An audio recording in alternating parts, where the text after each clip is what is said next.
Коллектив Нерюнгринской ГРЭС насчитывает сегодня 2170 человек. Из них около 800 человек работают женщины. Надо сказать, что поскольку Нерюнгринская ГРЭС строилась в свое время как комсомольская стройка, то здесь присутствуют люди многих национальностей. Я думаю, не ошибусь и скажу, более 50 национальностей работает сегодня на Нерюнгринской ГРЭС. Возраст станции, в общем-то, будем говорить, сравнительно нормальный возраст имеет, более 40 лет.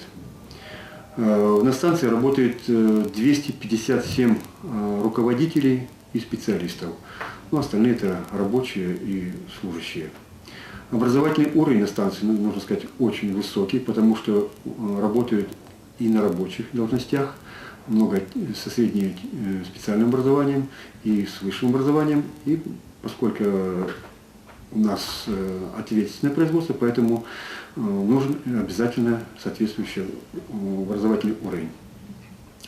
Сегодня на станции уже работают не только, как говорится, отцы и мамы, но работают уже их дети, и даже уже у некоторых работают внуки.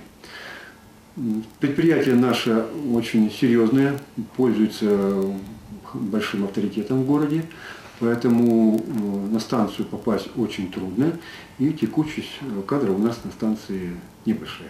День рождения ГРЭС – это, конечно, в большей степени праздник ее ветеранов. Жизнь этих людей и история станции теперь неразрывно связаны друг с другом. Молодые специалисты, приехавшие на север лет 20 назад, а то и больше, сегодня уже пенсионеры. Конечно, многие из них и не раз были отмечены почетными званиями, грамотами и наградами. Но все-таки это не главное. Главное, когда помнят. И когда молодежь, приходящая на станцию, перенимает опыт у бывалых энергетиков. И когда их дети, для которых Якутия стала родиной, почему-то решают продолжить дело своих родителей и выбирают этот, поверьте, нелегкий труд. Кроме работы ради общей цели на Нерюнгринской ГРЭС есть и другие вещи, не менее полезные, а главное приятные, которые объединяют и ветеранов, и молодых. Возьмем, к примеру, спортивную жизнь коллектива станции. То, что она вообще есть, это уже достойно всяческих похвал. Но этим дело не заканчивается. Количество, качество и регулярность соревнований, которые проводятся на станции, удивляют. 18 лет в спортзалах ГЭМа и водогрейной котельной проводится спартакиада, посвященная Дню энергетика. Каждый раз не менее 200 человек борются за награды в таких видах спорта, как мини-футбол, волейбол, шахматы, бильярд и теннис.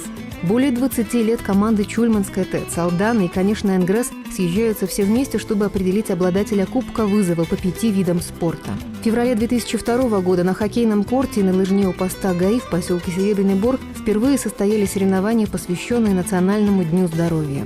Традиционная лыжная эстафета под названием «Весенняя лыжня» объединяет в марте работников самых разных подразделений станции, независимо от возраста и пола. Ну и, конечно, ежегодно на территории ГРЭС проходит легкоатлетическая эстафета, посвященная победе в Великой Отечественной войне. А в июне 2003 года на стадионе спорткомплекса «Богатырь» прошел детско-юношеский турнир по футболу на приз «Кожаный мяч». Последние соревнования такого плана проходили в нашем городе по меньшей мере лет 15 назад. Идея возродить кожаный мяч появилась у директора ГРЭС Олега Владимировича Тарасова, кстати говоря, большого поклонника спорта.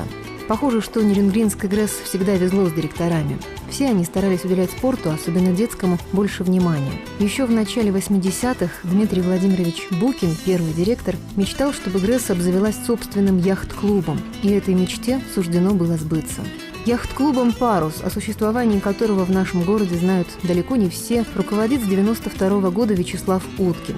А многие из тех мальчишек, что проводят свои летние каникулы под раздувающимися парусами, участвовали в дальневосточных регатах в Владивостоке, проверяли себя в походах по рекам Якутии и знаменитом походе на Байкал.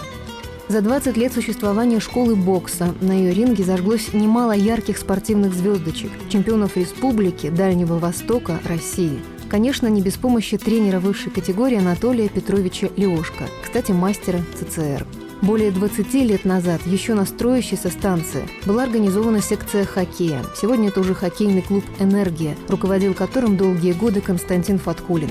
В копилке клуба много достойных побед. 2000 год – золото в первенстве республики. 2001 – снова первое место, теперь уже в чемпионате «Надежды» Якутия. 2002 год – чемпионами России в новогоднем турнире «Будущие звезды российского хоккея» стали 7-летние воспитанники клуба «Энергия». Но коньки и клюшки не чужды и прекрасному полу. Третий год в клубе тренируется также команда девочек, которая уже успела занять первое место в чемпионате Якутии. В арсенале станции, пожалуй, есть все, чтобы ее работники и их дети могли держать себя в форме. Разумеется, спортивной. В конце 2002 года был достроен физкультурно-оздоровительный комплекс «НГРЭС», оборудованный бассейном на 3 дорожки, спортивным залом с тренажерами, бильярдной, фитнес-залом, 2 саунами, русской баней, массажным кабинетом, зимним садом и баром. Такое изобилие здоровью навредить не может. Впрочем, развлечения тоже вещь полезная. Как известно, у энергетиков не занимать энергии. Ее хватает с лихвой и на будни трудовые, спортивные, и на отдых. В традиционных конкурсах «Лучше по профессии», «День мастера» работники подразделений могут проявить не только профессиональные качества, но и артистичность, что, в общем-то, приветствуется. Энергетики не отстают и в городских мероприятиях, будь то ИСАХ, День здоровья или День отца.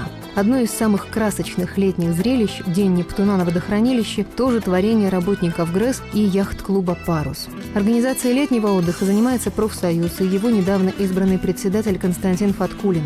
Нерюнгринские энергетики укрепляют здоровье в санаториях и домах отдыха. Кроме того, в их распоряжении базы отдыха «Налды» и «Тимптон». Дети сотрудников станции отдыхают в оздоровительных лагерях Амурской области, а также в Владивостоке, Геленджике. Может ли человек быть уверенным в своем завтрашнем дне? Это зависит от многих вещей, в том числе и от того, стабильно ли предприятие, на котором он работает. Такая стабильность, судя по показателям этих лет, на Нерюнгринской ГРЭС есть. Перспективы станции. Ближайшая перспектива – это продолжаем работать на восток, поставляем электроэнергию на Дальний Восток, Хабаровский край, Амурскую область. Также работа на экспорт – это Китай. На планы следующего года мы востребованы. Здесь же это участие в регулировании частоты по Востоку. Станции, готовые к первичному регулированию по Востоку, это не так много. Значит, мы одна из самых подготовленных к этому. Это дополнительная сервисная услуга для энергетиков, дополнительная оплата. Дальнейшая перспектива связана у нас с развитием района, республики. Это промышленность, добывающая, перерабатывающая. Я думаю, все понимают, что республика будет развиваться, и мы просто обречены на перспективное развитие. Но все это будет завтра. А сегодня многотысячный коллектив работников Нерюнгринской ГРЭС празднует свое 20-летие и принимает поздравления. Уважаемые коллеги, дорогие друзья, энергетики, в этом году наш профессиональный праздник совпадает с юбилеем станции. Нам есть чем гордиться. Оглядываясь назад, я с теплотой вспоминаю все этапы нашей жизни. Особая благодарность первостроителям, построившим в этом суровом крае такую славную станцию, флагман энергетики Якутии.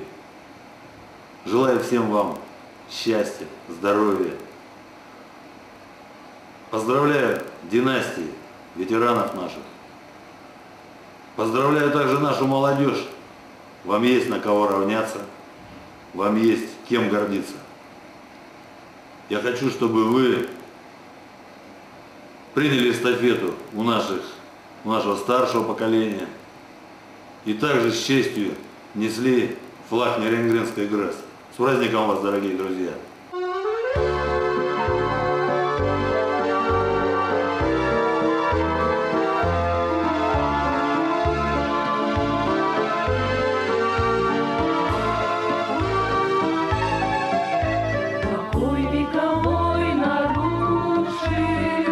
Потеснив таежный простор, возвели мы поселок рабочий и назвали Серебряный Бор.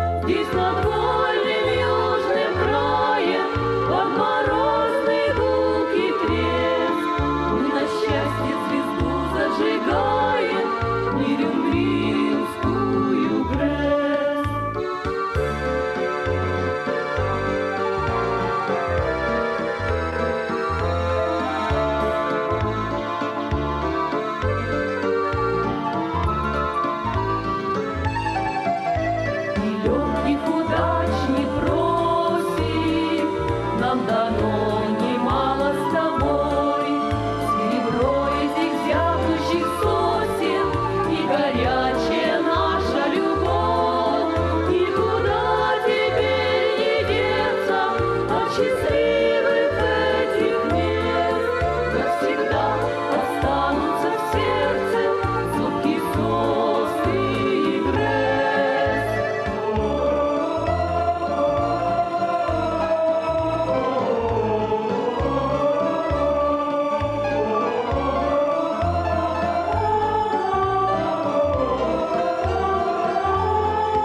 Никуда теперь не деться от счастливых